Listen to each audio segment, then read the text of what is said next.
আসসালামু আলাইকুম রহমতুল্লাহি ওবরকাতুহ নাহমাদুহু ওয়া নুসাল্লি ওয়া নুসাল্লিমু আলা রাসূলিল কারীম আম্মা বাদ। সুপ্রিয় দর্শক, সবাইকে স্বাগত জানাচ্ছি আপনাদের প্রিয় অনুষ্ঠান বিজয় টিভি জুমাবারের নিয়মিত আয়োজন পিএইচপি ইসলামের কথায়। দর্শক, আমরা আজকে একটি একাডেমিক বিষয় নিয়ে আলোচনা শুনব, যে বিষয়টি আমাদের ইতিহাসের সঙ্গে, ইসলামের ইতিহাসের সঙ্গে যেমন জড়িত, আবার ইসলামের যে স্কলারগণ তাদের যে মতামত, যেটা ধর্মীয় দৃষ্টিভঙ্গি আমরা বলতে পারি, সে বিষয়ের আলোকেও অত্যন্ত গুরুত্বপূর্ণ। হজরত হুসাইন রাদিয়াল্লাহু তাআলা আনহুর হত্যাকাণ্ডের পিছনে যে ব্যক্তির সবচাইতে বড় আদেশ ছিল বা হাত ছিল, সে হচ্ছে ইয়াজিদ। এই ইয়াজিদের যে কুফুরি, সেই কুফুরির ব্যাপারে উলামা ইকরামের যে অভিমতগুলো আছে, উলামা ইকরামের মতামতগুলো আছে, সেগুলোই আমরা আজকে আলোচনা করার ট্রাই করবো ইনশাআল্লাহ। এবং এই বিষয়গুলো আমরা বিভিন্ন আলেমদের, বিভিন্ন স্কলারদের যে তারিখ বা ইতিহাসের কিতাব বা তাদের যে ফাতাওয়াগুলো আছে, সেগুলোর আলোকে, বিভিন্ন আকায়েদের কিতাবের আলোকে আমরা তুলে ধরার চেষ্টা করব ইনশাআল্লাহ। সো দর্শক, আমরা এই পুরো আলোচনাটা বুঝতে হলে আপনাকে একেবারে শুরু থেকে শেষ পর্যন্ত আপনাকে দৃষ্টি রাখতে হবে আমাদের এই আলোচনার মধ্যে। আমরা মূল আলোচনায় আমাদের যিনি অতিথি হিসেবে আজকেও রয়েছেন, ওনার সাথে পরিচয় করিয়ে দিচ্ছি। ঢাকার ঐতিহ্যবাহী দ্বীনি শিক্ষা প্রতিষ্ঠান কাদেরিয়া তৈয়বিয়া কামিল মাদ্রাসার সম্মানিত উপাধ্যক্ষ হজরতুল আল্লাম শেখুল হাদিস মুফতি আবুল কাসেম মোহাম্মদ ফজলুল হক হুজুর আমাদের সাথে আছেন। আসসালামু আলাইকুম রহমতুল্লাহ। ওয়ালাইকুম আসসালাম রহমতুল্লাহি ওয়া বারাকাতুহু। কেমন আছেন মোহতারাম? আলহামদুলিল্লাহ, ভালো আছি। মোহতারাম, ইয়াজিদ যে ব্যক্তি, ইমামে হুসাইন রাদিয়াল্লাহু তাআলা আনহুর যেই শাহাদাত, তার পিছনে সবচাইতে বড় দায়ী, এবং ইয়াজিদের অনেকগুলো কুকীর্তি বলবো আমি, কুকীর্তির কথা আমরা জানি, যেগুলো ইতিহাসের বিভিন্ন কিতাবে আসছে। আবার সেই আলোকে উলামা ইকরামের মধ্যে তার বিষয়ে বিভিন্ন মতামতও পাওয়া যায়। কিছু কিছু আলেম বলেছেন যে তাকে আমরা ভালোবাসি না, তাকে ঘৃণা করি, এতটুকু বলে সীমিত থেকেছেন। আবার কেউ কেউ বলেছেন, ইমাম আহমদ ইবনে হাম্বল রহমতুল্লাহের মতো ব্যক্তি বলেছেন যে আমরা তাকে কাফির মনে করি, তাকফির করেছেন।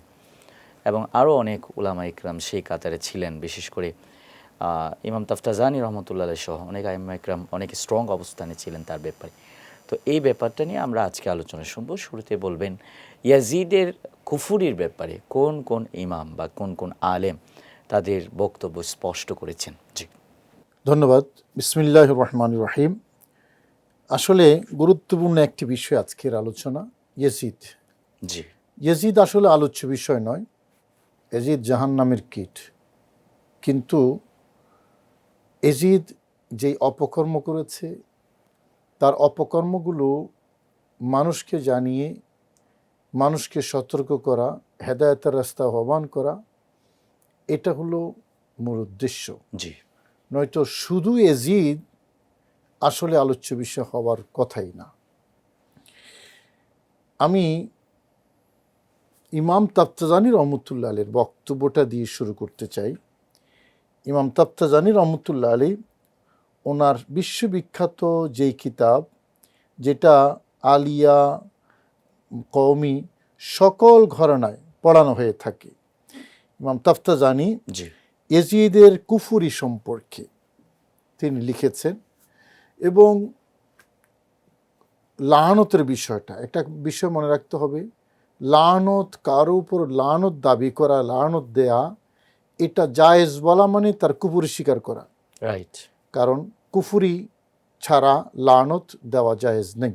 জি, তো ইমাম তাফতাজানি রহমতুল্লাহ আলী শরহে আকায়েদে নসফির মধ্যে আলোচনা করতে করতে শেষে কনক্লুশন যেটা দিয়েছেন, এটা আমাদের জন্য খুব প্রণিধানযোগ্য।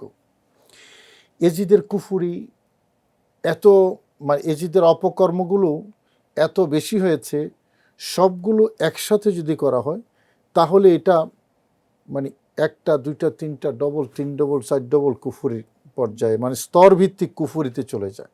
জি। তো সেই কথাগুলো আলোচনা করে করে কনক্লুশনটা ইমাম তাফতাজানি, সাদউদ্দিন তাফতাজানি, আকিদার কিতাব, ইস্যুটাও কিন্তু আকিদা, শরহে আকায়েদে নসফি। শরহে আল আকায়েদ আন-নসফিয়া। জি, লা নাতাওয়াক্কাফু ফি শানি, বলছে ইয়াজিদের বিষয়ে আমরা নীরব থাকব না। জি, এটা রদ করে দিলেন কাদেরকে? মানে কেউ কেউ ছিলেন বা আছেন যারা ইয়াজিদের ব্যাপারে ভালো মন্দ বলতে জি। মানে কি করছে, অপেক্ষা করছে, নীরবতা অবলম্বন করছে। তো ইমাম সাদুদ্দিন তাফতাজানি রহমতুল্লাহ লিখছেন, লা নাতাওয়াক্কাফু ফি শানি, ইয়াজিদের ব্যাপারে আমরা নীরবতা অবলম্বন করব না, জি। মানে হা না বলা থেকে বিরত থাকব না। তো কি বলবো, বাল ফি ঈমানিহি, আমরা ইয়াজিদের ঈমানের ব্যাপারেও নীরব থাকব না। জি। মানে ইয়াজিদ যে বেঈমান ছিল, জি।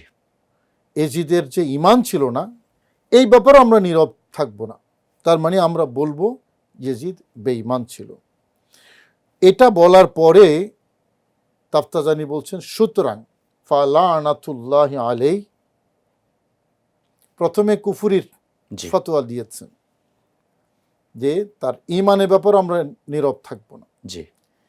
এটা বলে বলছে ফালানাতুল্লাহি আলাইহি, সুতরাং আল্লাহ লানত তার উপরে, ওয়া আলা আনসারিহি, তার এই ইমাম হোসাইনকে শহীদ করার ক্ষেত্রে যারা তাকে সাহায্য করেছে, জি। ওয়া আলা আওয়ানিহি, সহযোগিতা করেছে, সহযোগী সাহায্যকারী সবার উপর আল্লাহ লানত।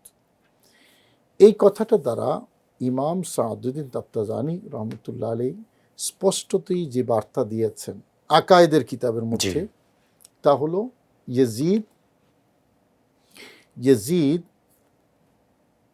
কতলে হুসাইনের মধ্যে সরাসরি জড়িত, এবং ইয়াজিদের অপকর্ম কবিরা গুনাহের মধ্যে সীমাবদ্ধ নয়, বরং এটা কুফরির পর্যায়ে চলে গেছে। জি। দেখুন, ওলামায়ে কেরাম এই ইস্যু নিয়ে অনেক আলোচনা করেছে, এবং প্রত্যেকেই আপন আপন গবেষণা এবং যেই তথ্য যার কাছে যতটুকু জি। যেভাবে এসেছে সেভাবে আলোচনা মোহতারাম, করেছে। সেই তথ্যগুলো আমরা জানবো, কিন্তু আপনার এই আলোচনার মধ্যে ইমাম তাফতাজানি রহমতুল্লাহ যে বক্তব্য আপনি কোট করলেন, এখান থেকে একটা বিষয় আমাদের কাছে সামনে আসে, সেটা হচ্ছে আইম্মা ইকরামের মধ্যে কেউ কেউ ইয়াজিদের কুফরি নিয়ে যারা তাওয়াক্কুফ করেছেন বা নীরবতা অবলম্বন করেছেন, এর মধ্যে বড় একজন ইমাম হচ্ছেন ইমাম আজম আবু হানিফা রহমতুল্লাহের কথা আমরা শুনি, এবং ওনার মাযহাবের অনেক আলেমগণ ওনার সে সূত্র ধরে এই পক্ষ অবলম্বন করেছেন। তো এই বিষয়ে আমাদের দৃষ্টিভঙ্গি কি হওয়া উচিত? ওনারা এই অবস্থানটা কেন গ্রহণ করলেন? না, ইমাম আজম আবু হানিফা রহমতুল্লাহ আলাইহি ব্যাপারে যে কথাটা প্রচার হয়ে গেছে, জি। এটা কতটুকু সঠিক এটা একটু যাচাই করা দরকার আমাদের।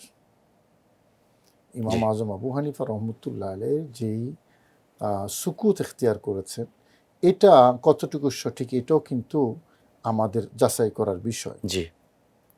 বিষয়টা হলো, হ্যাঁ, আইম্মে কেরাম সলফে সালিনের মধ্যে ইয়াজিদের ব্যাপারে কেউ ইয়াজিদের কুফুরি ঈমান কোনোটারই সাক্ষ্য দেন নাই, জি না। এরকম ছিল। কিন্তু তার অর্থ এই নয় ইয়াজিদ ভালো ইয়াজিদকে ভালো বলেছে। জি না। মানে কথা হলো কুফুরি নিয়া। জি। সে যে নামাজ তরক করত, সব কিতাবে আছে। জি। সে যে মদ পান করত, সব কিতাবে আচ্ছা আছে। আচ্ছা। জি। সে যে মদিনা শরীফ আক্রমণ করেছে, এটা তো মুতাওয়াতের পর্যায়ে। জি। সে যে মক্কা শরীফ আক্রমণ করেছে, এটাও অকাট্যভাবে প্রমাণিত। তো এই যে মানে যারা সুকুত এখতিয়ার করেছেন, মানে নীরবতা অবলম্বন করেছেন, নীরবতা ইয়াজিদকে ভালো মন্দ বলার ক্ষেত্রে নীরবতা না, জি না। কাফের বলা না বলা নিয়ে নীরবতা, যাই যে কয়জন আছেন কাফের বলা না বলা নিয়ে। কিন্তু এটার অর্থ এই নয় যে ইয়াজিদ ভালো ছিল সেটা বলেছেন। কিন্তু আমাদের সমাজে যারা এই কথাগুলো নিয়ে আলোচনা করে, সর্বনাশ উমুক ইমাম সুকুত এখতিয়ার করেছেন, ইমাম গাজালি সুকুত এখতিয়ার করেছেন, জি। সুতরাং ইয়াজিদকে খারাপ বলা যাবে না। ওনার সুকুত এখতিয়ার করা, জি। নীরব থাকা, তাওয়াক্কুফ করা কি ইয়াজিদকে ভালো সার্টিফাই করা? জি, নিশ্চয় না। একটা হলো কুফুরি আর ঈমানের মধ্যে সুকুত এখতিয়ার করা, আর একটা ভালো মন্দ বলার ক্ষেত্রে সুকুত এখতিয়ার করা। 1400 বছর পর্যন্ত ইয়াজিদ ভালো মন্দ এই বিষয়ে কেউ সুকুত এখতিয়ার করে নাই। ইয়াজিদ যে লম্পট ছিল, মন্দ ছিল, ফাসিক ছিল, ফাজির ছিল, এটা নিয়ে কোনো কারো কোনো দ্বিমত নেই। মোহতারাম, এই বক্তব্যটাও তো বিভিন্ন কিতাবে আসে, যেটা ইমাম জাহাবি সহ অনেকে বলেছেন যে লা নাসুব্বুহু ওয়ালা নুহিব্বুহু, আমরা তাকে গালমন্দ করি না, আবার ভালোবাসিও না। এটা একটা পর্যায়ে আছে, এটা একটা দল আছে, এবং সেটাও কোন বিষয়ে, লা নাসুব্বু বিল কুফরে, আচ্ছা আচ্ছা, মোহতারাম আরও ব্যাখ্যা আপনার কাছ থেকে আমরা এ বিষয়ের উপর শুনবো। খুব সুন্দর আলোচনা করছেন আসলে। আমরা আমাদের এই অনুষ্ঠানে একটা বিরতি নিতে হচ্ছে। সুপ্রিয় দর্শক, আপনাদের প্রিয় অনুষ্ঠান পিএইচপি ইসলামের কথা থেকে আমরা এ পর্যায়ে নিচ্ছি ছোট্ট একটা বিরতি। ফিরে আসছি অল্প কিছুক্ষণের মধ্যে, আমাদের সঙ্গেই থাকুন।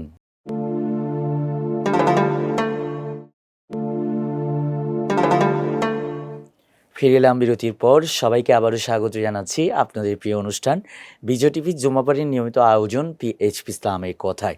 দর্শক, আমরা বিরতির আগে আলোচনা শুনছিলাম ইয়াজিদের কুফরি সম্পর্কে। আলেম উলামা এবং যারা ইসলামিক স্কলার ছিলেন এই 1400 বছরের ইতিহাসের মধ্যে ইয়াজিদ তার পরবর্তী সময়ের যে উলামা ইকরাম এসছেন তাদের যে অবস্থানগুলো, তাদের যে আরাগুলো, সেগুলো নিয়ে আমরা আলোচনা করছিলাম।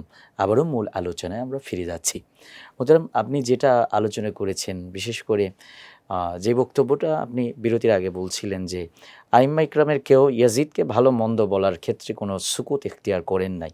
তারা যেটা করেছেন সেটা হচ্ছে কাফের বলা না বলার ক্ষেত্রে। রাইট, তো এটা নিয়ে আপনি আপনার এটাকে লাগিয়ে দিচ্ছে এজিদকে খারাপ বলা যাবে না। জি এটা একটা বড় খেয়ানত, এলেমের বড় খেয়ানত। জি আমি একটা হলো কাফের বলা না বলার ক্ষেত্রে এটা আলাদা আলোচনা, জি। আমরা সে আলোচনাই করছি। আরেকটা হলো সে ভালো মন্দ এটার ব্যাপারে সুকুত জি, জি। এখতিয়ার করা। তো একজন মানুষ মদিনা শরীফ আক্রমণ করার পর ভালো কেমনে হয়? কোনোভাবেই না। মক্কা শরীফ আক্রমণ করে আল্লাহর বাইতুল্লাহ দেয়াল ভেঙেছে, জি ভালো কিভাবে হয়? ইমাম হুসাইনের কতলের সাথে, শাহাদাতের সাথে এজিদ জড়িত, এজিদের নির্দেশ হয়েছে, আমি সেটা আলোচনা করব।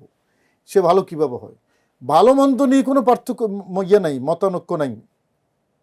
ওলামায়ে কেরাম প্রায় সবাই এজিদ লম্পট, জালিম, ফাসেক, ফাজের, এটাতে কোনো দ্বিমত নাই।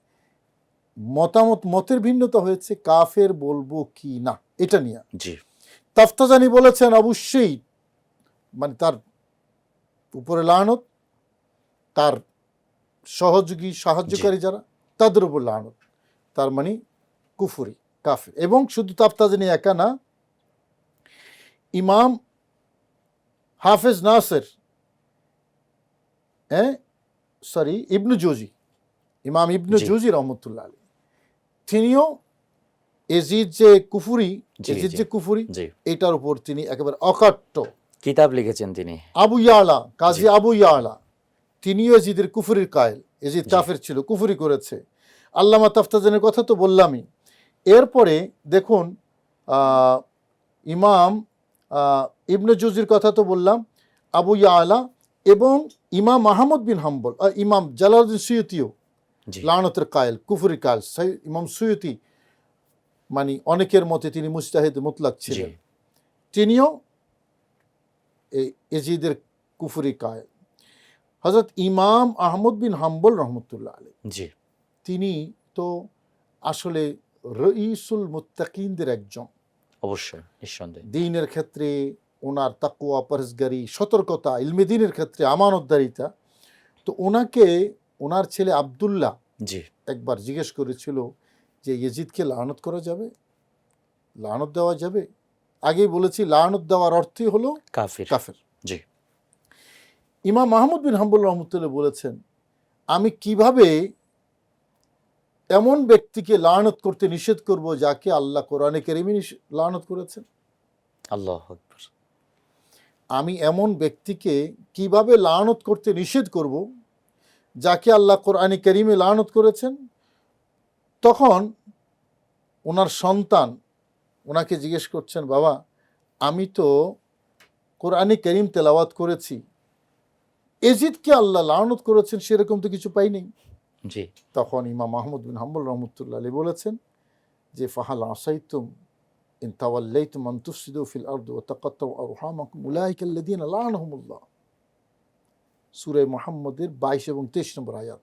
জি ইমাম মাহমুদ বিন হাম্বল রহমতুল্লাহ বলেছেন যে এই আয়াতের মধ্যে যে যারা জমিনে ফাসাদ করে জি তাদেরকে আল্লাহ লানত করেছেন। ও আইয়ু ফাসাদিন আযমু মিন কতলিল হুসাইন, আল্লাহু আকবার। আল্লাহু আকবার। ইমাম হোসাইনকে কতল করা থেকে বড় ফাসাদ জমিনের মধ্যে আর কি হতে আর পারে? কি হতে পারে? রাইট, সুন্দর কথা। এই যে ইমাম আহমদ বিন হাম্বলের সুস্পষ্ট অবস্থান জি যে লানত করা যাবে, ইয়াজিদ বেঈমান। এটা মানে আমাদের জন্য বড় একটা সবক, যাকে ইমামুস সুন্নাহ বলা হয়ে জি থাকে, হাদিসের বিশ্বকোষ যাকে ইমাম বলা হয়ে আহমদ থাকে, ইবনে ইমাম হাম্বল আহমদ বিন হাম্বল, নিঃসন্দেহে। তিনি এজিদের কুফরির কায়েল এবং কুফরির ফতোয়া দিয়েছেন। আমি যদি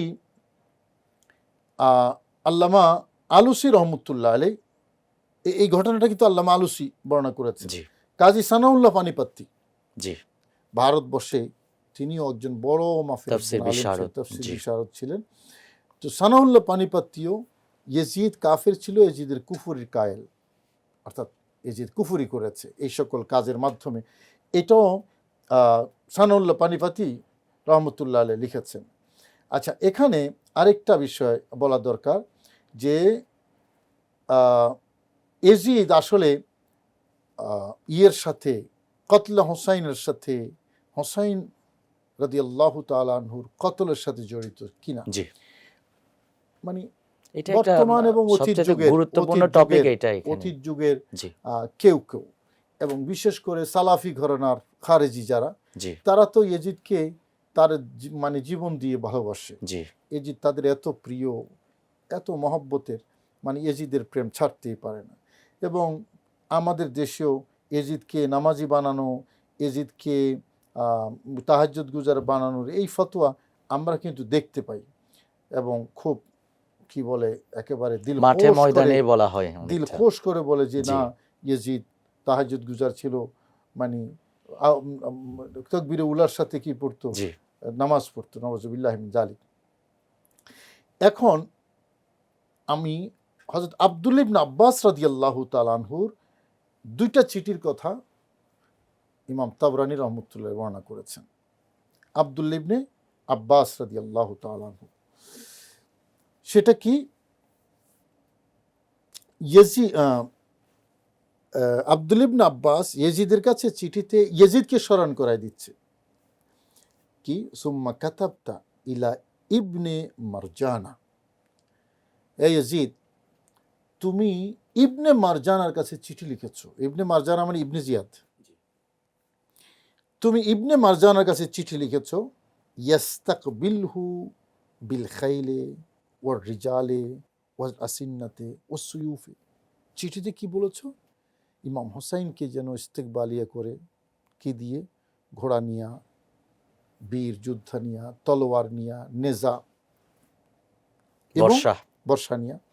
সুম্মা কাতাবতা ইলাই, এরপর তুমি তার কাছে লিখেছো বিমুআলাজাতিহি, ইমাম হোসাইনের সাথে সংঘর্ষে জি জড়ানোর জন্য, ও তারকা মুতাওয়ালাতিহি, সুযোগ না দেওয়ার জন্য, জি কোনো সুযোগ সময় না দেওয়ার জন্য, হাত্তা কাতালতাহু, রাইট। অবশেষে তুমি হোসাইনকে কতল করেছো। জি কে কাকে বলছে? আব্দুল্লাহ ইবনে আব্বাস রাদিয়াল্লাহু তাআলা আব্দুল্লাহ ইবনে আব্বাস ইয়াজিদকে বলছে, ইয়াজিদকে চিঠি লিখছেন। জি ইয়াজিদকে চিঠির মাধ্যমে স্মরণ করিয়ে জি। দিচ্ছে, হাত্তা কাতালতাহু, জি তুমি ইমাম হোসাইনকে কতল করেছো, right. তুমি কতল করেছো।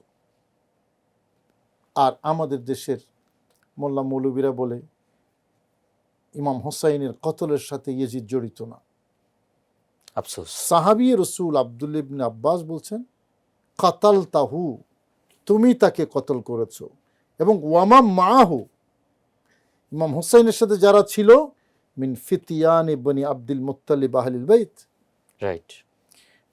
বনু আব্দুল মুত্তালিব আহলে বাইতের সদস্য যারা, জি তাদেরকে তুমি হত্যা করেছো।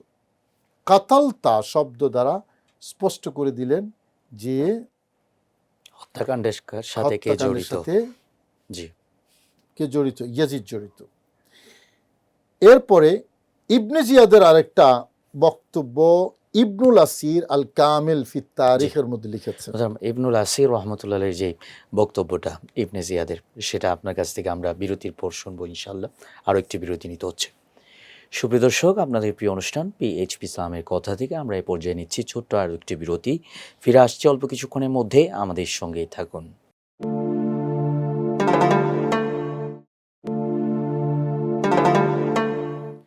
ফিরে এলাম বিরতির পর। সবাইকে আবারও স্বাগত জানাচ্ছি আপনাদের প্রিয় অনুষ্ঠান বিজয় টিভি জুমাবারের নিয়মিত আয়োজন পিএইচপি ইসলামের কথায়।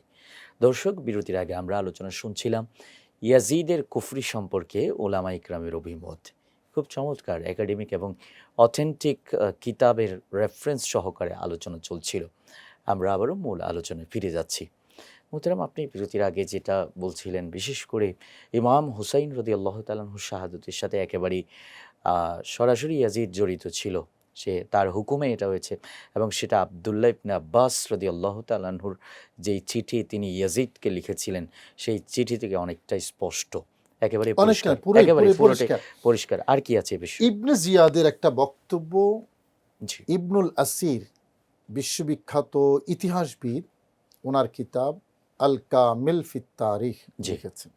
সেটা কি? ইবনে জিয়াদ বলছে, আম্মা কতলি আল হুসাইনা, জি, আমি যে হুসাইনকে কতল করেছি, ইবনে জিয়াদ বলছে, জি, ফাইন্নাহু আশারা ইলাইয়া ইয়াজিদ, তার কারণ হলো আমাকে ইয়াজিদ এই মর্মে নির্দেশনা দিয়েছে, জি, আমি যে ইমাম হুসাইনকে কতল করেছি, শহীদ করেছি, জি, তার কারণ হলো আমাকে ইয়াজিদ এই মর্মে আমাকে কি করেছে, জি, নির্দেশনা দিয়েছে। নির্দেশনা কি? বেকতলিহি আও কতলি, অপশন দুইটা, হয় হুসাইনকে কতল করো অথবা তোমাকে কতল করা হবে। জি, ইবনে জিয়াদ স্বীকার জি, করছে যে ইয়াজিদ আমাকে দুইটা নির্দেশনা দিয়ে জি। পাঠিয়েছে, there is no third option, হয় হুসাইনকে কতল করো নয় তোমাকে তুমি হত্যা করা নিজে হবে। হত্যাকৃত হবে। জি, তো ইবনে জিয়াদ বলছে, ফাআখতারতু কাতলাহ, আমি হুসাইনকে কতল করাটাকে প্রায়োরিটি দিয়েছি, জি, মানে হুসাইনকে কতল করে আমি আমার জীবন রক্ষা করেছি। স্পষ্ট ইবনুল আসিরের আল কামিল ফি তারিখ থেকে যে ইবনে জিয়াদ নিজের ক্ষমতায়, নিজের ইচ্ছায়, ইজিদের কমান্ড ছাড়া ইমাম হোসেনকে হত্যা করেনি, রাইট। হত্যা করেছে উপরের ইয়েজিদের আদেশে। উপরের আদেশে, ইয়েজিদের নির্দেশে। যখন একথা প্রমাণিত, জি, তখন ইয়েজিদকে বাঁচাবার কোনো রাস্তা নেই। হ্যাঁ, যদি মিথ্যা বানাওয়াট হাদিস ইতিহাস তৈরি করে কেউ যদি ইয়েজিদকে বাঁচাবার চেষ্টা করে, ইটস অ্যানাদার ইস্যু। জি, কিন্তু ইয়েজিদ ইমাম হোসেন রাদিয়াল্লাহু তাআলা আনহুর হত্যাকাণ্ডের সাথে জড়িত, এটা দিনের আলোর মতো স্পষ্ট। এবং ইয়েজিদ আব্দুল ইবনে আব্বাসের আরেকটা তো ভুলে গেছি, আব্দুল ইবনে আব্বাসের আরেকটা বর্ণনা আছে ইমাম তাবরানির, সেটা হলো ইয়েজিদ যখন হযরত আব্দুল ইবনে আব্বাস রাদিয়াল্লাহু তাআলা আনহুকে আহ্বান জানিয়েছিল, তখন তিনি লিখেছেন, আতারানি আনসা কাতলাকা হুসাইনা, তুমি কি আমাকে মনে করছো যে তুমি ইমাম হুসাইনকে হত্যা করেছো এটা আমি ভুলে গেছি? তুমি কি মনে করো যে তুমি যে ইমাম হুসাইনকে হত্যা করেছো এটা আমি ভুলে গেছি? ওয়াফিতিয়ানা বনি আব্দুল মুত্তালিব, বনু আব্দুল মুত্তালিবের যুবকদেরকে হত্যা করেছো, আমি কি এটা ভুলে গেছি মনে করো? মাসাবি হাদ্দুজা, তারা মানে কি বলে, দিনের সূর্যের মতো, জি, দিনের মানে তারকারাজির মতো, সূর্যের মতো, ও নুজুম আল আলাম, হ্যাঁ, জি, ওনারা তারকার মতো, জি, তাদেরকে তুমি হত্যা করেছো, তুমি কি ভাবছো আমি ভুলে গেছি? এটা ইবনে আব্বাস রাদিয়াল্লাহু তাআলা আনহুর আরেকটা বর্ণনা। জি, যখন ইমাম হুসেন রাদিয়াল্লাহু তাআলা, এটাও প্রায় সব কিতাবের মধ্যে এসেছে, ইমাম হুসেন রাদিয়াল্লাহু তাআলা আনহুকে যখন মস্তক মোবারক ইয়েজিদের এখানে আনা হয়েছে, ইয়েজিদ কবিতা গেয়ে গেয়ে মানে খুব নিকৃষ্টভাবে কিছু কথা বলেছে। সেই কথার মূল সামারি হলো যে লাইতা আশআখি বেবদ্রিন, আমাদের যেই পূর্বপুরুষ বদরে জি, যারা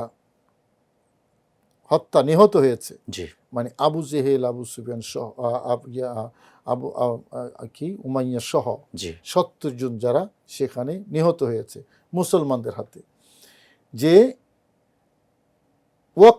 জাযআন খাজরাজে ফি ওয়াকি আসল, আমরা যে তাদেরকে আঘাত করেছি সেই আঘাতে মানে কীরকম জর্জরিত হয়েছে, এটা যদি দেখতো যে সেখানে আমাদের পূর্বপুরুষকে হত্যা করা হয়েছে, আমরা তার বদলা নিয়েছি আজকে কারবালার ময়দানে বনু হাশেম গোত্রের লোকদেরকে হত্যা করে। এবং সে বলেছে ও আদাল্লা মাইলা বদরিন ফাতাদালা, আমি বদরের যেই ভূমিকা এটাকে আমি সমান সমান করে দিলাম। তো এবং এই কথাটা বেদায়ে নেহায় সহ ইতিহাসের সব গ্রন্থের মধ্যে আছে। এই এত কিছুর পরেও বদরের হত্যাকাণ্ডের প্রতিশোধ নেওয়া, তার মানে কি বদরের যারা জি আবু জেহেল তাদের মায়া এখনো আছে। তো জি আবু জেহেলের মায়া যার হৃদয়ে থাকে, আবু জেহেল নিহত হয়েছে, তার প্রতিশোধ নিচ্ছে ইমাম হোসাইনকে শহীদ করে, তাকে কিভাবে ইমানদার বলা যায়? রাইট। সেই জন্য ইমাম ইবনে জুজি, ইমাম সিয়ুতি, ইমাম তাফতাজানি, তারপরে ইমাম আহমদ বিন হাম্বল, তারপর এমনকি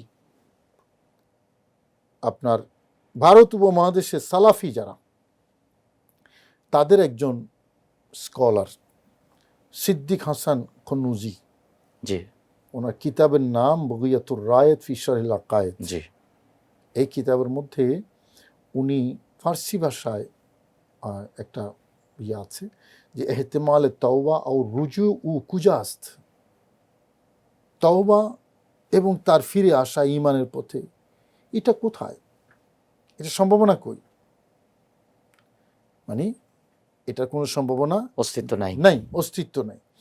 তো এতগুলো, আচ্ছা এরপরে থাকলো যে ইমাম আজম আবু হানিফা রহমতুল্লাহ আলাইহি, দেখুন এটা আমার কাছে প্রশ্ন সাপেক্ষ, কারণ আমি ইবনে হাজার আসকালানি রহমতুল্লাহ আলাইহির কিতাব, ইমাম ইবনে হাজার আসকালানির কিতাব দেখেছি, সেখানে কিন্তু এই কথার বিপরীত কথা আছে।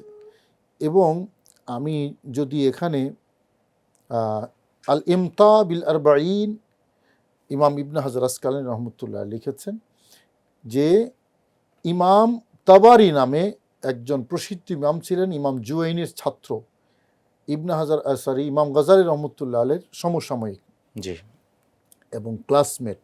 মহিবুদ্দিন তাবারি কিনা? না, মহিবুদ্দিন তাবারি না, জি। ওনার ছিল, প্রসিদ্ধি ছিল কিয়াল হাররাসি। আচ্ছা কিয়াল হাররাসি জি অনেক বড় ইমাম, ইমাম মানে আবুল মাআলি আল জুয়াইনি ওনার ছাত্র। ওনার ঘটনাটা আপনার কাছ থেকে শুনবো। আমাদের এই পর্যায়ে আরও একটি বিরতি নিতে হচ্ছে। সুপ্রিয় দর্শক, আপনাদের প্রিয় অনুষ্ঠান পিএইচপি ইসলামের কথা থেকে আমরা এই পর্যায়ে নিচ্ছি আরও একটি ছোট্ট বিরতি। ফিরে আসছি অল্প কিছুক্ষণের মধ্যে, আমাদের সঙ্গে থাকুন।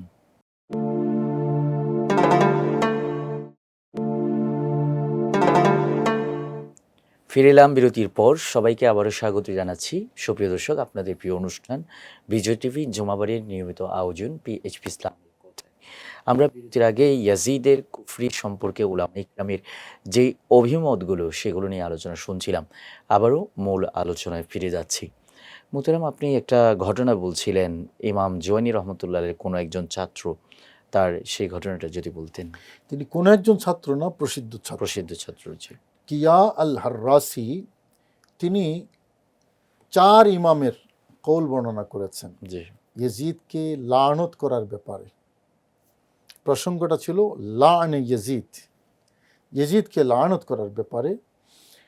তো তিনি প্রথমে বলেছেন লে আহমদা কৌলান, ইমাম আহমদ বিন হাম্বল রহমতুল্লাহ 2টি কৌল আছে, জি একটা হলো তালভিহ আর একটা হলো তাসরিহ, মানে ইশারা এবং স্পষ্ট, জি দুইভাবেই ইয়াজিদকে লানত করা যায়। ওয়ালি মালিক কৌলান, এবং মালিকের 2টা কৌল, তালভিহ তাসরিহ, ইশারায় লানত, সরাসরি। স্পষ্টভাবে লানত করা যায়। ইমাম আবু হানিফা রহমতুল্লাহ কৌলান লানতের ব্যাপারে, জি লানত করা যাবে না সেটা না, মানে ইশারাও করা যাবে, স্পষ্ট জি করা যাবে। আর ওয়ালানা কৌলুন ওয়াহিদ, আর ইমাম শাফি, তিনি শাফিউল মাযহাব জি। ছিলেন। ইমাম শাফি রহমতুল্লাহ একটাই কল তাসরিহ দুনা তালবিহ, একেবারে স্পষ্টভাবে। স্পষ্ট করে লানত করা। এবং এটা, এই যে বক্তব্যটা, এটা ইবনে খালকান ওয়াফিয়াতুল আরিয়ানের মধ্যে এনেছেন জি। এবং পরবর্তীতে এটা ইমাম ইবনে হাজার আসকালানি রহমতুল্লাহ আলাই এটাকে সার্টিফাই করেছেন। যে কিতাবটা আমি বলেছিলাম ইবনে আল ইমতাবিল আরবাঈনের মধ্যে জি। ইবনে হাজার আসকালানি এটা সার্টিফাই করেছেন। তো এই যে 4 ইমামের জি। ব্যাপারে এই বক্তব্যটা, আমি এই বক্তব্যটাকে গুরুত্ব দিচ্ছি এ কারণে ইমাম জুয়াইনির ছাত্র। জি। তো ইমাম জুয়াইনি সম্পর্কে তো আমরা সবাই জানি তিনি কত বড় মাপের একজন আল্লামা জি। ছিলেন। তো এই ইমাম জুয়াইনির ছাত্র কিয়া আল হাররাসি তিনি যে বক্তব্য দিয়েছেন 4 মাযহাবের মোটামুটি একটা সামারি পাওয়া যায়। জি। তার মানে 4 মাযহাবের ঐক্যমতের আলোকে ইয়াজিদকে লানত করা বৈধ, রাইট। এবং লানত করার বৈধতার অর্থই হলো তার কুফরি প্রমাণিত রাইট। 4 মাযহাবে। সুতরাং সেই জন্যই বললাম, হ্যাঁ, কেউ যদি লিখেও থাকে সেগুলো মানে গবেষণার সাপেক্ষ, রাইট, এবং ব্যক্তিগত বক্তব্য হিসেবে ধরতে হবে, গবেষণার সাপেক্ষ। মাযহাবের বক্তব্য নয়। ভারত উপমহাদেশে হাদিসের চর্চায় এবং ইলমে দ্বীনের চর্চায় 2 জন খুব গুরুত্বপূর্ণ পার্সোনালিটি আছে। একজন আব্দুল হক মুহাদ্দিস দেহলভী রহমতুল্লাহ আলাইহি, আরেকজন আলা হযরত রহমতুল্লাহ আলাইহি। জি। আব্দুল হক দেহলভী রহমতুল্লাহ আলাইহি ওনার তাকমিলুল ঈমান কিতাবের রেফারেন্স যদি আমি বলি, তিনি ফার্সি ভাষায় লিখেছেন যে বাদে দিগার গুয়ান্ত কে কতলে হুসাইন ইমাম হুসাইন গুনাহ কবিরা আস্ত, ছে কতলে নফস মুমিনা বিনা বরহক কবিরা আস্ত, না কুফর ও লানত মখসুস বে কাফির আস্ত, ও লাইতা শারি के अरबाब ई अकाविल व हदीस नबवी के नातकंद बआ के वाद व अदावत व ईदा व एहानत फातिमा व औलाद और मूजिब बुग़्द व ईदा व एहानत रसूल अच्छे में गुयम व आ सबब कुफर ও মুজিবে লান ও খুলুদ নারে জাহান্নামাস্ত। অর্থাৎ তিনি বলেছেন যে কিছু কিছু মানুষ এমন আছে যারা বলে যে কতলে নফস মুমিনা এটা তো কবিরা। জি। সুতরাং এটা কবিরা গুনার অন্তর্ভুক্ত, আর কবিরা গুনার কারণে বেঈমান হয় না। তো তিনি আফসোস করে বলেছেন, বড় আফসোস, তারা সাধারণ ইমানদারকে হত্যা করা আর নবী পরিবারকে হত্যা করা এক মনে করেছে, অথচ আহলে বাইতকে হত্যা করা নবীকে কষ্ট দেওয়া, আর নবীকে কষ্ট দেওয়া এটা কুফরি। অবশ্যই এই পার্থক্য করে তিনি বলেছেন যে তাদের জন্য আফসোস হয়, তারা দুইটাকে এক করে দেখেছে। এবং সর্বশেষ তিনি বলেছেন ওয়া আ সবাবে কুফর ও মুজিবে লান ও খুলুদে নারে জাহান্নামাস্ত, এটাই হলো তার কুফরির কারণ এবং তাকে লানত দেওয়া অপরিহার্যতার কারণ এবং চিরস্থায়ী জাহান্নামে যাওয়ার কারণ। নিঃসন্দেহে হযরত শেখ আব্দুল হক মুহাদ্দিস দেহলভী রহমতুল্লাহ আলাইহির বক্তব্য যে এটা কুফরির কারণ, আ সবাবে কুফর ও মুজিবে লান ও খুলুদে নারে জাহান্নামাস্ত, জাহান্নামে চিরস্থায়ী যাওয়ার কারণ। তো জাহান্নামে চিরস্থায়ী কারা যাবে? কাফেররা যাবে। কাফেররা যাবে নিঃসন্দেহে। একেবারেই।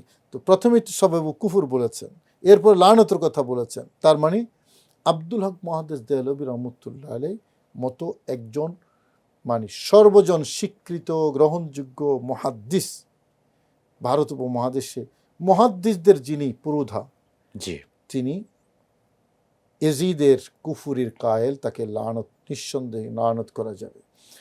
ইমাম আলা হযরত রহমতুল্লাহ আলাইহি তিনি ফাতোয়া রেজবিয়ার মধ্যে ইয়াজিদের যে কুফরি, সে কুফরির কথা আলোচনা করেছেন। এইরকম আরও ওলামাই কেরাম, আরও আইম্মে কেরাম যারা আছে, হ্যাঁ, যারা সালাফি আহলে হাদিস যারা, তারা বেসিক্যালি বলা চলে জন্মগতভাবেই মানে দলের জন্মটাই হলো আহলে বাইতের বিরুদ্ধে, রাইট, আহলে বাইত বিরোধী।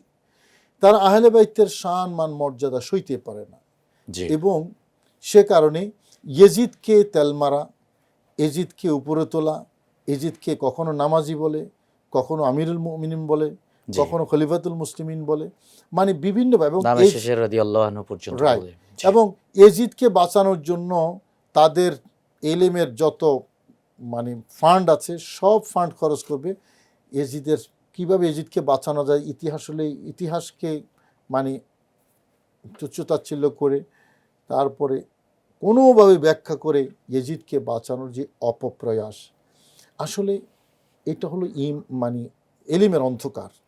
জি। নবীজি এক প্রকার ইলম থেকে পানা চাইতেন, জি। আল্লাহুম্মা ইন্নী আউযু বিকা মিন ইলমিন লা ইয়ানফা, অবশ্যই। যে এলেম এজিদকে বাঁচায়, এবং এজিদকে বাঁচাতে গিয়ে ইমাম হুসাইনকে বিদ্রোহী সাব্যস্ত করে, এই ইলম তো জাহান্নামের ইলম। খুব সুন্দর বলেছেন। আসলে এই যে ইলম, এই ইলমটা একমাত্র আহলে বাইতের বিদ্বেষ থেকে আসে এবং আমরা আল্লাহ রাব্বুল আলামিনের দরবারে এই ইলম থেকে সবসময় পানা চাই। মোহতারাম, খুব সুন্দর আলোচনা করেছেন, আপনাকে ধন্যবাদ জানাচ্ছি। জাযাকুমুল্লাহ। সুপ্রিয় দর্শক, আজকে যেই বিষয়টা নিয়ে আমরা আলোচনা করলাম, ইয়াজিদের কুফরির ব্যাপারে ওলামায়ে ইকরামের যে অভিমতগুলো, স্পেশালি হানাফি মাযহাব নিয়ে যে একটা কথা আছে, যে হানাফি মাযহাবের একটা স্ট্যান্ড, আসলে সত্যিকার স্ট্যান্ডটা আজকের আলোচনা থেকে আমরা বুঝতে পেরেছি যে এখানে 4 মাযহাবের ওলামা ইকরাম তাকে লানত করার ক্ষেত্রে, তার যেই সমালোচনা, এটার ক্ষেত্রে সবাই অনুমোদন দিয়েছেন। সো এই জায়গাটাতে আমরা যদি দেখি 4 মাযহাবের ওলামা ইকরামের এটা মুফতাবিহি কওল, এটাই হচ্ছে গ্রহণযোগ্য মতামত যে ইয়াজিদকে লানত করা যাবে এবং ইয়াজিদের কুফরির ব্যাপারে ওলামা ইকরাম সিদ্ধান্ত দিয়েছেন। সুতরাং আমরা ইয়াজিদের এই মাসালায় বিভিন্ন যে বাজারে পচা তথ্য সয়লাভ হয়ে গেছে, এগুলো শুনে যেন আহলে বাইতের বিদ্বেষে জড়িয়ে না পড়ি। আল্লাহ রাব্বুল আলামিন আমাদের ঈমান এবং আমলকে হেফাজত করুন, এই প্রত্যাশা রেখে আমরা আজকের মতো বিদায় নিচ্ছি। আপনাদের প্রিয় অনুষ্ঠান ভিজো টিভির জমাবাড়ির নিয়মিত আয়োজন পিএইচপি ইসলামের কথা থেকে। সুপ্রিয় দর্শক, দেখা হবে আগামী পর্বে। আজ এ পর্যন্তই। আল্লাহ হাফেজ। আসসালামু আলাইকুম ওয়া রাহমাতুল্লাহ।